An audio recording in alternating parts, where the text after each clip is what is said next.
పాలమూరు జిల్లాలో ఎన్నికలకు సర్వం సిద్ధమైంది. ఎన్నికలకు సంబంధించి సామాగ్రి మొత్తం అధికారులు స్థానిక బాయ్స్ జూనియర్ కాలేజీ గ్రౌండ్ లో సిబ్బందికి డిస్ట్రిబ్యూషన్ చేస్తున్నారు.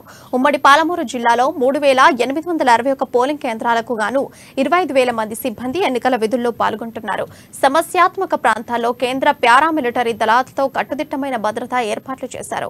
ఇక ఇదే అంశంపై మరింత సమాచారం మా పాలమూరు ప్రతినిధి ప్రదీప్ అందిస్తారు.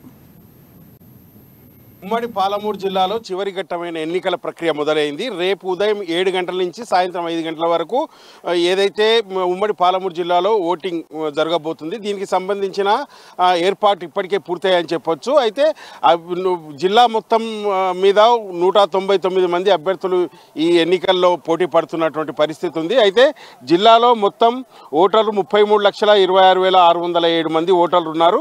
దీనికి సంబంధించి అధికారులు విస్తృత ఏర్పాట్లు చేశారు. ఇప్పటికే ఆయా నియోజకవర్గాలకు సంబంధించి ఎన్నికల సిబ్బందిని అయితే సమాయత్తం చేస్తున్నటువంటి పరిస్థితి ఉంది. మనం విజువల్స్ లో కూడా చూడొచ్చు.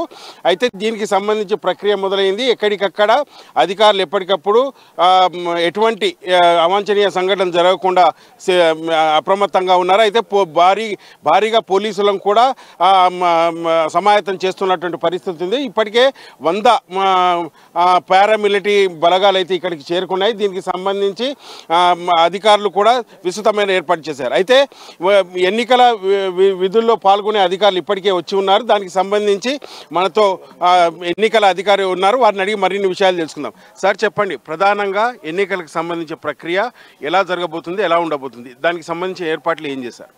సార్, ఎన్నికల ప్రక్రియ మనం సజావుగా ఎప్పుడు చేస్తూ ఉంటాం, ఎవ్రీ 5 yearsకి ఒకసారి. ఈసారి కూడా అలాగే విధంగానే చాలా పకడ్బందీగా చేస్తాం. ఏ విధంగా అయితే మన యొక్క సైనికులు దేశాన్ని బార్డర్లో ఉండి రక్షిస్తూ ఉన్నారో, మేము ఇక్కడ ఎన్నికల విధులు నిర్వర్తిస్తూ మేము ప్రజాస్వామ్యాన్ని కాపాడుతూ ఉన్నాం. మా ఎంప్లాయీస్కి ముఖ్యంగా అందరికీ కూడా నేను అభినందనలు తెలుపుతా ఉన్నాను.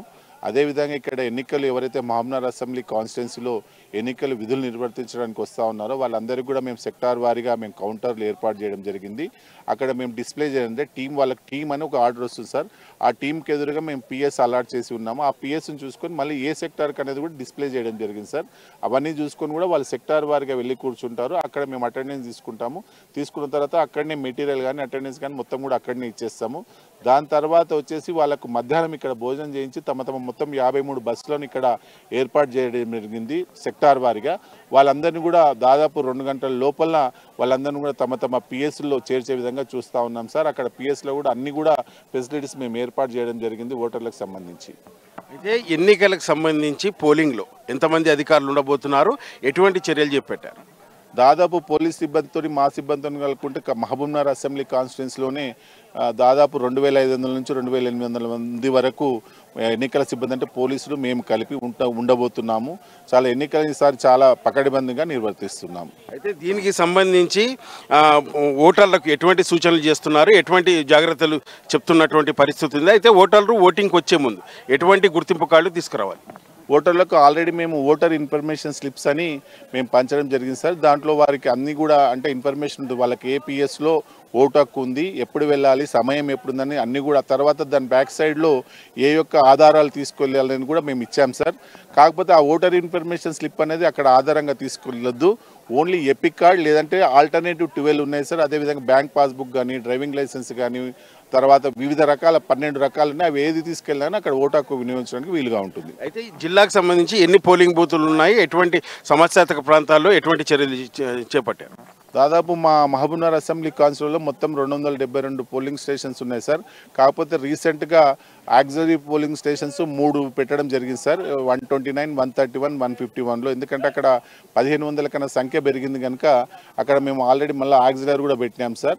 మొత్తం కలిపి 275 ఉన్నాయి సార్ ఇక్కడ. అయితే దీనికి సంబంధించి ఎన్నికల ప్రక్రియ రేపు ఓటింగ్ ఎన్ని గంటల నుంచి ఎన్ని గంటల వరకు జరగబోతుంది? ఒకవేళ సమస్యాత్మక ప్రాంతాల్లో ఎన్ని గంటల వరకు ఈ పోలింగ్ నిర్వహించబడుతుంది? మార్నింగ్ 7 గంటల నుంచి సాయంత్రం 5 గంటల వరకు మేము ఓటింగ్ జరపడం జరుగుతుంది సార్. ఒకవేళ అక్కడ 5 గంటల తర్వాత కూడా ఓటర్లు ఉంటే అక్కడ మా పద్ధతి ఉంటుంది సార్. అక్కడ వాళ్ళకి స్లిప్స్ ఇచ్చి అందరికీ కూడా ఓటు హక్కును వినియోగించుకున్న తర్వాతనే ఆ పిఎస్ నుంచి మా సిబ్బంది వస్తారు సార్. అయితే దీనికి సంబంధించి ఎన్నికల ప్రక్రియ మొత్తం పూర్తి చేశామంటూ ఎక్కడికక్కడ అధికారులను కూడా సమాయత్తం చేస్తున్నాము. సమస్యాత్మక ప్రాంతాల్లో తగిన జాగ్రత్తలు కూడా తీసుకుంటున్నాము. ఎన్నికల సిబ్బందికి ఇప్పటికే ఇన్స్ట్రక్షన్స్ ఇచ్చామంటున్నారు.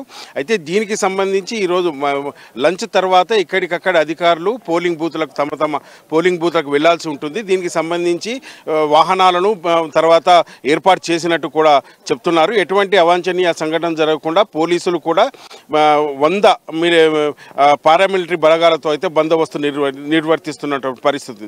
సమస్యాత్మక ప్రాంతాల్లో గట్టి బందోబస్తు చర్యలు, తర్వాత ఆ పోలింగ్ బూత్ చుట్టూ 144 సెక్షన్ కూడా ఉంటుందని కూడా చెప్తున్నటువంటి పరిస్థితి. ఇక్కడి పరిస్థితి. వీడియో జర్నలిస్ట్ రాజేష్తో ప్రదీప్, అమ్మా న్యూస్, మహబూబ్ నగర్. ఉమ్మడి పాలెం